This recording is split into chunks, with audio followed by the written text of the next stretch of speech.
Donc pour cet exercice 11, on avait 3 applications et on nous demandait de prouver qu'elles n'étaient pas linéaires. Donc regardons la première.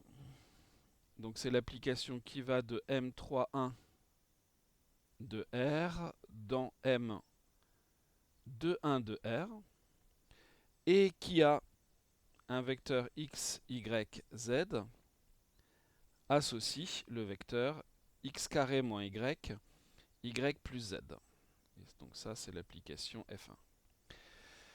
Il est important de bien comprendre pourquoi elle n'est pas linéaire, quel est le truc là-dedans qui l'empêche de l'être, de façon à avoir la bonne méthode et le bon argument pour justifier qu'elle n'est pas linéaire. Ici, qu'est-ce qui va empêcher la linéarité? Évidemment, c'est le x carré. C'est ça qui va empêcher la linéarité, parce qu'on sait très bien que a carré plus b carré n'est pas égal à a plus b le tout au carré. Donc c'est ça qui va l'empêcher.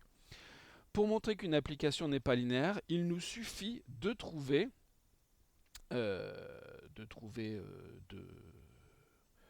deux vecteurs, par exemple u et v, tels que f de u plus v n'est pas égal à f de u plus f de v. Donc il me suffit d'exhiber un contre-exemple.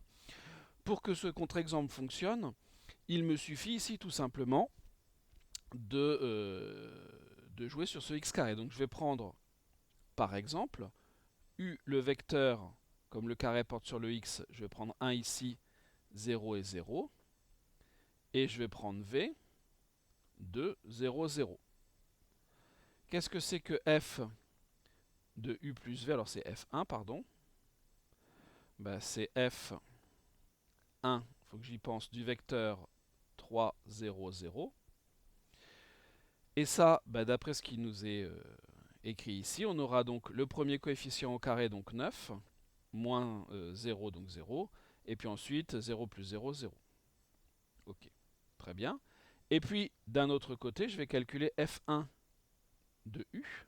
Qu'est-ce que ça sera que f1 de u?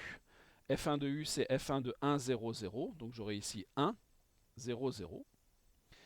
Je calcule f1 de v.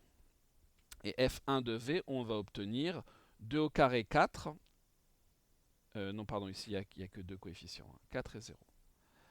Et donc f1 de u plus f1 de v, ça vaut 5, 0, qui n'est pas égal à 9, 0. Si l'application était linéaire, on devrait avoir égalité.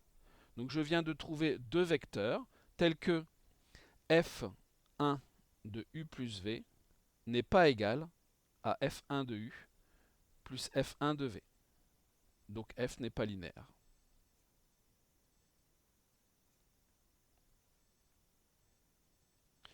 Je vous rappelle que pour prouver une propriété universelle, c'est-à-dire quelque chose qui commence par pour tout, il vous suffit d'exhiber un contre-exemple. La propriété de linéarité, c'est une propriété universelle. Elle dit que pour tout vecteur u et v de l'espace de départ, on doit avoir f de u plus v égale f de u plus f de v. Et ici, je viens de trouver deux vecteurs de l'espace de départ qui ne vérifient pas cette propriété. Donc ça me suffit pour justifier que cette application f1 n'est pas linéaire. Donc la deuxième, c'est l'application f2 qui va elle aussi de m3 1 de r dans M21 de R et qui a un vecteur x, y, z associe le vecteur 2xy et y moins z.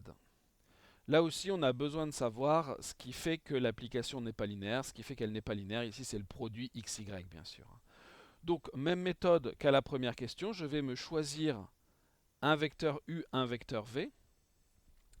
Donc, je choisis pour u, par exemple, 1, 1 et 0. Et pour V, je vais choisir, qu'est-ce qu'on va choisir 1, 0 et 0 par exemple.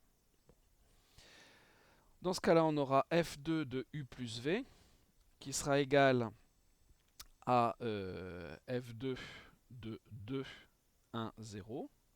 C'est-à-dire, donc je dois faire le double produit des deux premiers coefficients. 2 fois 1, 2, multiplié par 2, 4. Et ensuite y moins z, 1 moins 0, ce qui nous fait 1. Voilà pour f2 de u plus v. Maintenant, je vais calculer f2 de u. Pour f2 de u, je dois avoir 2 fois 1 fois 1, c'est-à-dire 2. Et ensuite, je dois avoir 1 moins 0, donc 1. Je calcule f2 de v. Qu'est-ce qu'on a? Une fois 0 multiplié par 2, donc 0. Et ensuite 0 moins 0, ça me donne le vecteur nul. Très bien. Maintenant, je vais calculer f2 de u plus f2 de v, ce qui me fait 2 et 1, qui n'est bien sûr pas égal à 4 et 1. Donc, pour les mêmes raisons que à la question précédente, j'en déduis que f2 n'est pas linéaire.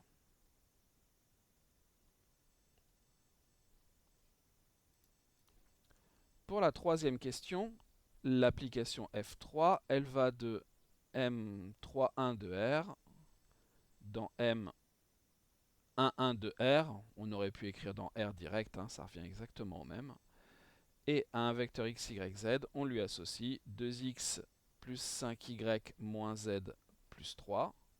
Alors comme c'est une matrice, je mets des parenthèses, même si on pourrait s'en passer, ça reviendrait au même. Et ici, un petit rappel, si f est linéaire,